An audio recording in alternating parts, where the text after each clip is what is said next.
Hello, I'm going to play you two different takes by two different women on the topic of SA or sexual assault by certain women on a male butler on a TV show produced by Bravo. I just want to get you to view the reactions. So here is clip number one. Hi, everybody. I wanted to jump on here really quickly and talk about the latest Bravo lawsuit. So today it's being reported that Bravo's being sued by the butler that was hired to do the Ultimate Girls Trip Season 2. Now, the butler's name is Marco Vega. And this is when they were at Dorinda's mansion that they call Bluestone Manor. So I'm going to go ahead and read you the article verbatim, and then I'm going to tell you how this is not good, people. It's not good. Now, the article states that the incident occurred after a woman came up to perform a striptease for the housewives. He says during that performance, producers told him to go over and get the women dancing. He claimed that during the party that took place in September 2021, Phaedra slapped his butt and Brandi ran over to him and ripped his shirt off, exposing his torso. Marco also claimed that the incident caused a strain in his marriage with his wife. He said his wife got very upset over the situation. So now Marco is suing Bravo and its affiliates for sexual abuse and harassment.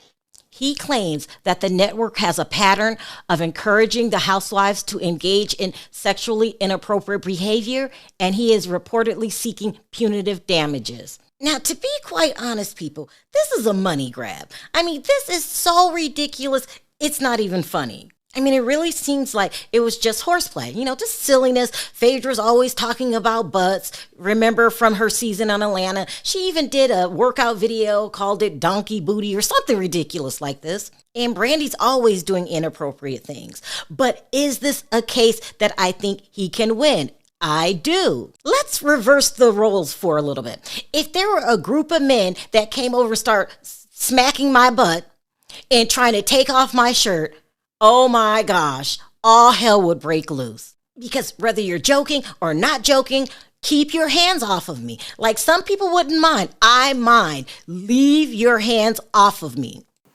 Okay, so basically, she jumped to the side of the man immediately, the man being the victim. She rightfully switched the roles and talked about how it would be like if somebody came touching on her, some group of men came touching on her and shit, and how she would feel if that was the case, and how everybody should keep their hands to themselves. And she goes on to state that this seems like a money grab from the side of Bravo, because Bravo been doing inappropriate things in order to get higher viewership. That is her take. And now let's look at the second woman's take. He said Phaedra slapped him on the booty. Yeah, that's what he said. And he said Brandi pulled him on top of her and said it's Bravo's fault because they encouraged this behavior. So he's not trying to sue Phaedra Parks, not trying to sue Brandi. He's suing Bravo. But I'll continue. Marco's suing Bravo because he says the network has a pattern of encouraging the housewives to engage in sexually inappropriate behavior. He's not suing Brandi or Phaedra, the ones that caused the problem. He's just suing Bravo. Sounds like a money grab to me, but I could be wrong. That's why you need to chat with me. For whatever reason, you seem to know that Bravo has a pattern of this, but you went and worked for them anyway? All right, I'll continue. Vegas suing for essay and harassment and asking for damages, including punitives. We reached out to Bravo for a comment. So far, no word back. Listen, Bravo. Marco is messy. Marco is messy. This is just my opinion. Looks like a money grab to me. But hey, he may get a check out of this. I don't know. Y'all gotta let me know what are your thoughts on this situation. Because you're suing, and I'm not that I want him to sue Phaedra or Brandi, but you're suing the network and you could care less about the people who did this to you getting in trouble. Like that, I don't know. It doesn't make sense to me. Now, our point is a little bit more conservative, if you ask me. Our point is more like, hey, this man should have somewhat known that Bravo be doing stupid things like this, and that the women on these shows be wild. Why is it that even though he knew that, he decided to come on TV show in the first place? If he knew that this was going to be this kind of environment, why did he decide to come on a TV show in the first place? And so she also thinks it's a money grab opportunity, but for a different reason. She thinks it's a money grab opportunity because the man clearly should have known what he was getting himself into. And instead of suing the two women that sexually assaulted him, he's suing Bravo, the TV show. So she's like, okay, so you are trying to take money from Bravo. Is that what it is? So she's more skeptical. And this is one of the reasons I'm showing you these clips, is that women respond like men when their group, meaning females, are being accused of sexual harassment. There is always a group of men, for instance, that would always take the side of the victim. They tend to be more liberal-minded. They tend to be more on par with, hey, believe all victims kind of mentality, or believe all women kind of mentality. She, in this case, is like, believe him because he is the victim. Now, to be fair, the guy has a stronger case because at least he's sued. You could see his picture and he's sued. That's very different from what a lot of these victims, female victims these days do, whereby they go out there and they put out ads and put out, hit pieces on men that assaulted them instead of suing those men or getting the police involved. That's the difference.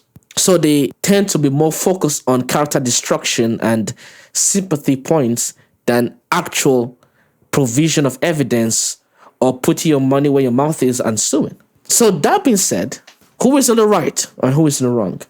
Well, I would say this. Both of them are right about certain things, and both of them are wrong about certain things.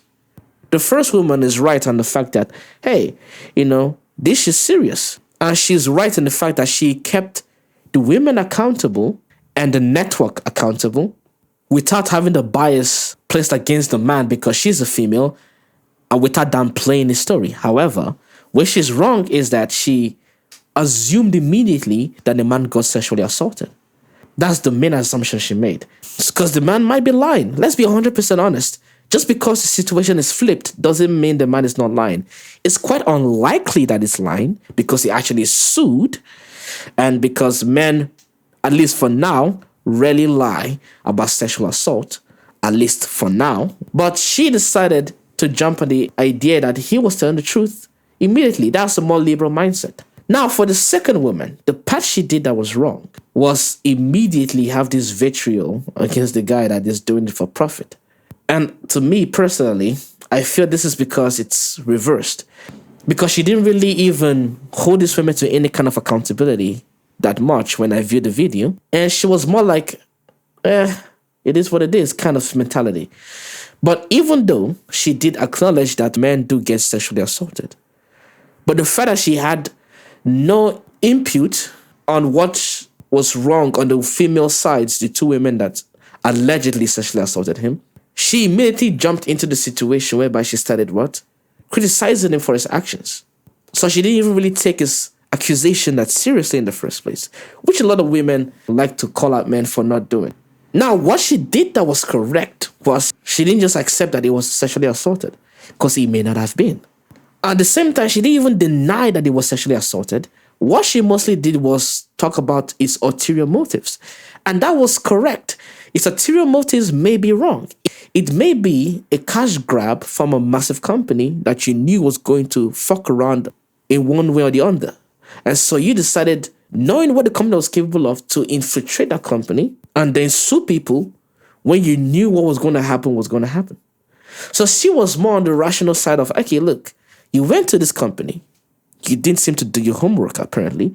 Even to the extent that your wife, and I didn't even show this footage because it's going to be too long of a video, didn't even really know what was going on or where you were in the first place, where you were working. I saw your wife started having problems with you as a result of the incident, which is kind of wild because if a man decided to shame his wife for allegedly getting sexually assaulted, the whole entire internet would turn on him in a minute, right? But that's beside the point. But she rightfully called that out.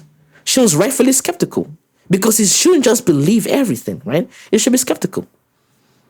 So, why am I saying all this? I'm just trying to let women understand. The way men respond to sexual assault claims is the same way you will respond. You could either just accept that it happened. Very rarely will women do this, by the way. And that would be more for liberal stance. Or you can deny that it might have happened the way it happened, or question why the person is suing in the first place because you see them as having an ulterior motive, which is not wrong. But that's just how human beings deal with situations when it involves their group and their tribe. Because you're a female, you're most likely going to be, even if not on the female side, but at least skeptical of the man's reason for doing what he did. The same way men are going to be more skeptical about it. The difference is men have had overwhelmingly more evidence and more situations where women have accused them falsely of sexual assault. So men have every reason to be extensively suspicious when such claims are made. However, that's going to change because more and more women will get exposed as sexual assaulters. Why? Because first things first, a lot of women sexually assault men but don't really think too much about it because men don't report and men are not going to report. Why? Because these men think that they're being lucky by being sexually assaulted. They think that being lucky by having women grab them inappropriately. Right? Because again, these men are indoctrinated to think so from a very young age. And also because these men are desperate for sexual attention, so they don't mind one or two touches, one or two groping here and there. I have been guilty of that multiple times. I've been groped a lot of times in my life by women inappropriately. Some women just go to grab you on your dick and you're like, hey, I'm in. It's mostly because I have a big dick, right? So a lot of that happens. But also, the reason why women tend to get away with these things more is because women don't even believe that they're doing it. They just believe that they're making a lucky man happy. They don't even believe that they're really doing this. A lot of women don't believe this. Because if they did, they wouldn't be doing it because they will get caught. Men are a little bit more cautious of touching women inappropriately, right? Because they understand the consequences. However, that's going to change. A lot more men are going to start reporting women as sexual assaulters because women opened the Pandora's box. Women came out with a lot of lavish Me Too claims. So a lot of men are going to start doing the same thing. The difference is that a lot of men would have way stronger evidence to back it up. Even though there were occasionally men lying every now and then about what happened to them that didn't actually happen to them and suing women just for some money. That is going to happen. Why? Because women open a door that cannot be closed, whereby jungle justice applies to everybody, or tribal social media applies to every man that does it. And when you start doing it to men, men can also start doing it to you because that law goes both ways. And after the Amber Heard situation, it's only going to skyrocket from there. So I'm just trying to let women understand those two things. One, you're going to do the same thing and have the same reaction that men have when being accused, either falsely or justifiably. Two, a lot more accusations are going to be coming your way. A lot more. Keep that in mind. Keep that in mind. Now the question is, are you going to make the same arguments that men are making, or are you going to jump to the victim's corner and protect all men and say believe all men? I doubt you're going to do that. I really doubt that. Anyway, guys, that's my commentary for today, and I will see you guys later.